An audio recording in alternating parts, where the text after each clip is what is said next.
Iran যুদ্ধের মধ্যেই Hormuz প্রণালীতে আটকে যায় বাংলাদেশি ৬ জাহাজ।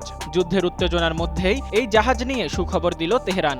এরই মধ্যে এসব জাহাজকে প্রণালী পার হওয়ার অনুমোদন দিয়েছে ইরানের নিরাপত্তা কাউন্সিল। বুধবার ঢাকায় এক সংবাদ সম্মেলনে এ তথ্য জানান ইরানের রাষ্ট্রদূত জলিল রহিমি জাহানাবাদী।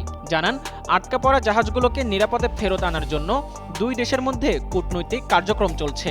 এই পদক্ষেপ দুই দেশের বন্ধুত্বপূর্ণ সম্পর্ক এবং নিরাপত্তা নিশ্চিত করার একটি গুরুত্বপূর্ণ উদাহরণ। রাষ্ট্রদূত আরও জানান, বাংলাদেশি নাগরিকদের সুরক্ষায় বাংলাদেশের পররাষ্ট্রমন্ত্রী ইরানের পররাষ্ট্রমন্ত্রীর কাছে চিঠি পাঠিয়েছেন। তবে তিনি উল্লেখ করেন, যুদ্ধ পরিস্থিতি নিয়ে বাংলাদেশের সাম্প্রতিক বিবৃতিতে ইরানের কিছু দুঃখ রয়েছে।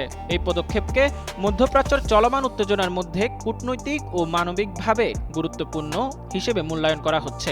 দুই দেশের সহযোগিতা শুধুমাত্র নিরাপদ জাহাজ চলাচল নিশ্চিত করবে না, বরং এটি আন্তর্জাতিক সম্প্রদায়কে শান্তির বার্তা পাঠাবে বলে মনে করেন বিশ্লেষকরা।